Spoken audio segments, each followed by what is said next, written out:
telefónicas o por videollamada. En la agenda binacional Uruguay-Argentina hay varios temas importantes, algunos vinculados al comercio, otros al medio ambiente, otros a lo tributario. ¿Cómo se propone administrar la Casa Rosada el vínculo con nuestro país después de los cambios de signo político que se dieron el año pasado en los dos gobiernos? Al frente de la Embajada de Montevideo, el presidente Fernández designó a un amigo de toda la vida, con el que compartió militancia durante años y que ocupó cargos de importancia en las administraciones peronistas. ¿Quién es? Alberto Iribarne, abogado, que el 5 de este mes se reunió por primera vez con el presidente de la calle Pou. Con el embajador Alberto Iribarne vamos a conversar a partir de este momento. Embajadora Iribarne, buen día, gracias por visitarnos. Muchas gracias a ustedes por invitarme, es un gusto estar aquí. ¿Desde cuándo está instalado acá, viviendo en Montevideo? Bueno, llegué el 1 de julio, vine por auto, desde Buenos Aires, hice la cuarentena, 14 días, así que bueno, un mes y medio que estamos aquí compartiendo la vida con el pueblo hermano uruguayo. Todavía no presentó las cartas credenciales, si bien se reunió con la calle Pou. Exactamente. Falta ese trámite. Calculo que sí, que será antes de fin de mes que presentaré formalmente las cartas credenciales, pero sí, tuve el gusto y la oportunidad de conversar con el presidente Luis Lacalle. Usted, yo decía, tiene una trayectoria política larga dentro del peronismo y específicamente dentro del kirchnerismo. El presidente Fernández le ofreció la embajada acá en Uruguay justamente por la cercanía política entre ambos y por la amistad personal. ¿Qué le encargó? ¿Cuál fue el pedido? El pedido fue, somos países hermanos, somos vecinos, no nos podemos mudar. Lo ideal es que tengamos la mejor de las relaciones con la República Oriental de Uruguay. Así que bueno, te pido representes al país, representes a nuestro Estado, me representes a mí, como para profundizar las relaciones que por historia, por cultura, por hábitos, tenemos en común con el pueblo uruguayo. Así que esa es la misión, ¿no? Trabajar por la integración entre nuestros dos pueblos. Usted conoce bien el Uruguay, por otro lado. Y nunca se termina de conocer, pero sí, amo este país, bueno, conozco desde Mansa Celeste, La Paloma, La Pedrera, Estado de Montevideo, sí, conozco Salto, conozco Paysandú. Ahora, hay un antecedente político que hay que incorporar a esta conversación, que fue lo que pasó en 2019, cuando después de triunfar en las PASO, Alberto Fernández vino a Montevideo y mantuvo varias reuniones, pero fue con figuras del Frente Amplio, ¿no? Con el entonces presidente Tabaré Vázquez, con el expresidente José Mujica y con quien era el candidato presidencial del Frente Amplio, Daniel Martínez. Fue notoria, digamos, la afinidad con la izquierda. No hubo contactos con la calle Pou, que después terminó siendo electo, que después terminó siendo el presidente a partir de los comicios. ¿Cómo condiciona esa historia el desempeño de su trabajo o la agenda de la Embajada de Montevideo? No, de ninguna manera lo condiciona. Yo creo, lo decía el presidente Lacalle, que tuve oportunidad de escucharlo, repetía lo que es un poco lo que deben ser las relaciones entre los países, ¿no? Citaba a Lord Palmerston, ¿no? Que decía, los países no lo que tienen son intereses permanentes, no tienen amigos permanentes. Yo creo que en este caso hay intereses, somos amigos, o sea, más allá de una cosa coyuntural que habrá sido la campaña del 2019, nuestros intereses comunes son mucho más profundos que cualquier diferencia política o ideológica circunstancial. La calle Pou y Fernández, si bien no se han reunido todavía, se conocen de antes. Tuvieron encuentros, por ejemplo, en Madrid, ambientados por el embajador Bustillo. Bueno, y por supuesto conversaron algo cuando asumió Fernández en Argentina, a donde la calle Pou fue con Tabaré Vázquez. Hasta ahora el mano a mano, desde que son presidentes, no existe. Usted dijo que se está tratando de gestionarlo para antes de fin de año. ¿De qué depende que se concrete? Bueno, fui testigo de una conversación del presidente Fernández con el presidente Lacalle, unos pocos días, 4 días antes del 1 de marzo, en que le explicó el presidente Fernández por qué no iba a poder estar presente en la transmisión de mando. Todavía no estaba declarada la pandemia, no habían empezado las cuarentenas en nuestros respectivos países, y allí le propuso, tengamos un encuentro cuando vos me digas, lo hacemos informal, lo hacemos donde tú digas, puede ser en la estancia en Chorena, o puede ser en cualquier otro lugar. Bueno, después vino todo lo que conocemos a partir de mediados de marzo, con la cuarentena, con la pandemia, pero bueno, creo que es una cuestión que deberá concretarse apenas se pueda, apenas lo den las circunstancias. ¿Pero fecha aproximada entonces? No hay fecha, pero está pendiente y es una cosa que se va a concretar. Yo le preguntaba recién por las diferencias ideológicas entre los presidentes, pero hay otro factor que tenemos que incorporar también en la conversación, que es... ¿cómo llamarlo? Una resistencia que existe en Uruguay, en sectores de la sociedad uruguaya, hacia el kirchnerismo, sobre todo a partir de los perjuicios económicos que sufrió nuestro país en la época del conflicto bilateral por la instalación de la primera planta de celulosa, la de entonces Botnia, hoy UPM, en Fray Bentos. Allí hubo cierre de puentes binacionales, perjuicios a las exportaciones, prohibición a barcos argentinos para que hicieran transbordos de mercadería en puertos uruguayos. En fin, la lista podría ser más larga. Para su gestión, ¿usted tiene presente esa mochila del pasado? Sí, yo creo que son cosas que efectivamente son del pasado, que hay que, no sé si olvidar, perdonar, utilizar el verbo que uno quiera. Es decir, yo creo que hay muchas más cosas en común entre nuestros pueblos, entre nuestros países. Yo a veces pongo el ejemplo de cómo cuando... después de la Segunda Guerra Mundial, dos líderes, ¿no? Charles de Gaulle, Konrad Adenauer, sus cancilleres, deciden juntarse para hacer lo que hoy es la Unión Europea, el embrión de lo que es la Unión Europea. Eran dos países que habían tenido millones de muertos, que se habían matado entre ellos, pero dijeron en un momento, tenemos que mirar al futuro, es mucho más importante lo que nos puede unir o lo que nos une que lo que nos ha separado en el pasado. Así que, es decir, si uno lo compara, por supuesto, la dimensión es absolutamente distinta, pero si uno lo compara con una situación como esa, dice, bueno, en realidad son cosas menores, son cosas del pasado y son cosas que no queremos que vuelvan a ocurrir. ¿Pero se las mencionan sus interlocutores acá en Uruguay desde que está como embajador? ¿Aparecen en la charla? No, es verdad, no sé, yo lo tengo presente que esto ha ocurrido, pero no me lo han mencionado, ¿no? O sea, creo que efectivamente es una cosa del pasado que trataremos. ¿Y si se la mencionan, las dos partes, qué discurso tiene preparado? No tengo preparado. Es esto, ¿no es cierto?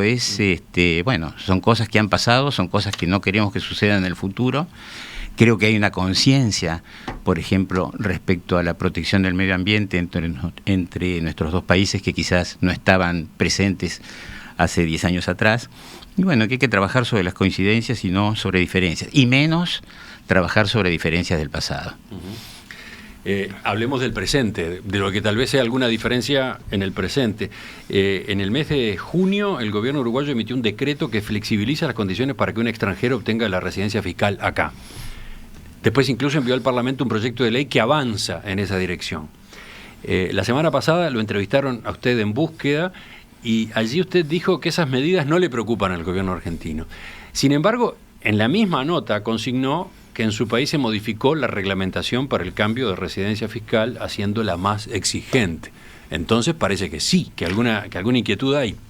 Bueno, no es respecto exclusivamente a Uruguay, ¿no es cierto? Lo mismo que Uruguay pone estas condiciones para todos los extranjeros que se quieran radicar, Argentina lo mismo, el tema de la residencia fiscal lo hace no solo para los que pueden venir a Uruguay, sino para todos los ciudadanos argentinos en el resto del mundo.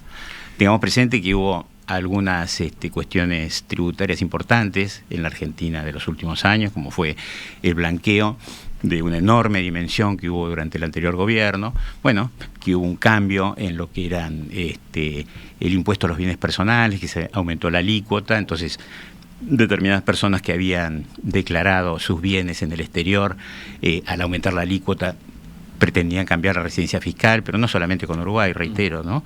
O sea, en ese sentido planteé que no es un tema de preocupación central. De todos modos, esas reformas salieron en Argentina después que Uruguay o el gobierno uruguayo dio estos pasos, ¿no?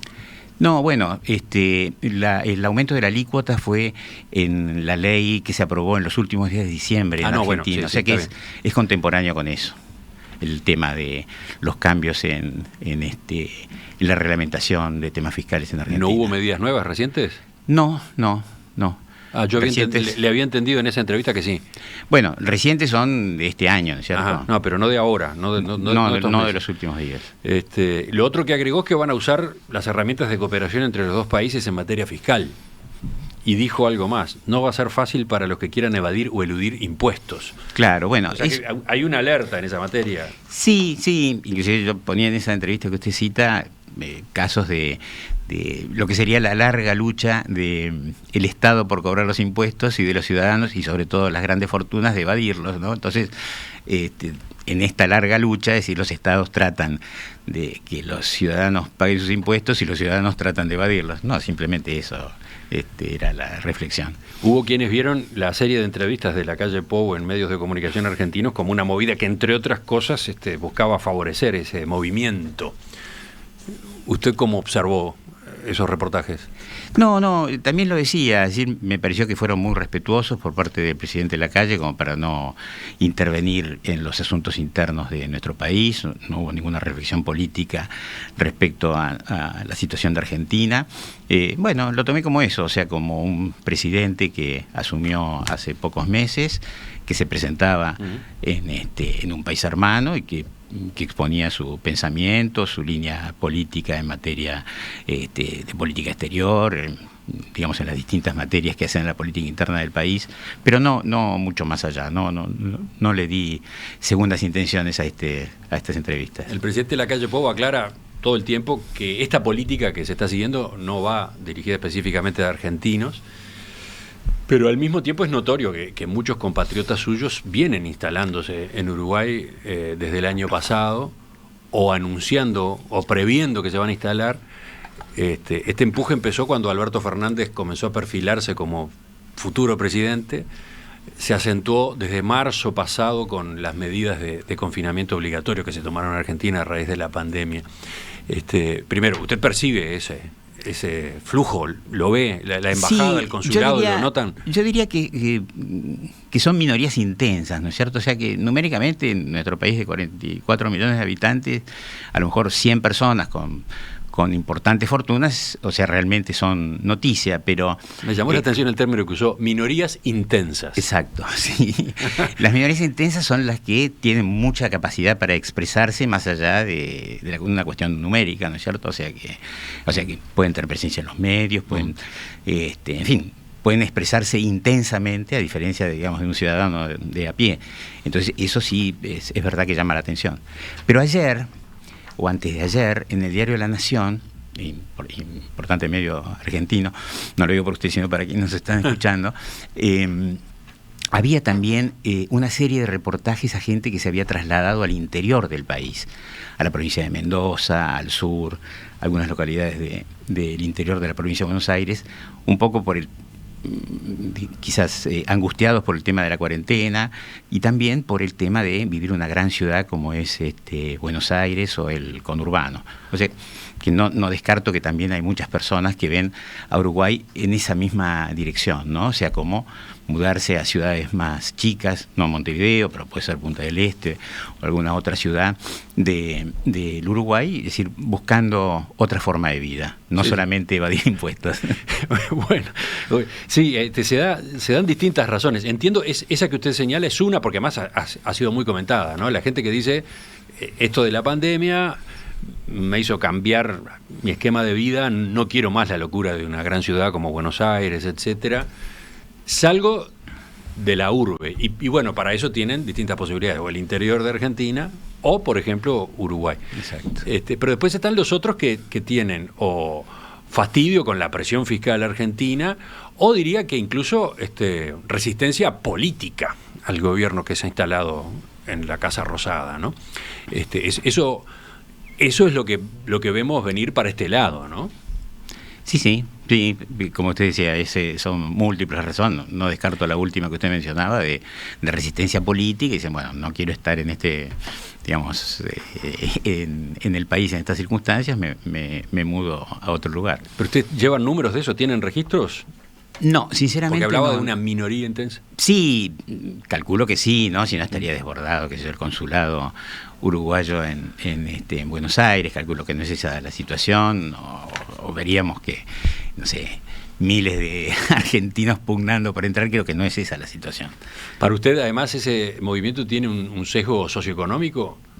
Bueno, yo creo que sí, que si comparamos, por ejemplo, lo que es el costo de vida en Uruguay respecto a lo que es el costo de vida en Argentina, para una persona de ingresos bajos resultaría muy difícil con ese ingreso vivir en Uruguay. O sea, que efectivamente quienes se plantean, que seguramente lo tienen en cuenta, son personas que tienen ingresos altos. ¿En su conversación con el presidente de la calle Pou estuvo este asunto? No estuvo presente, no, para nada. Enseguida retomamos la entrevista con el nuevo embajador de la República Argentina en Uruguay, Alberto Iribarne. Hay varios puntos en la agenda bilateral que vale la pena recorrer.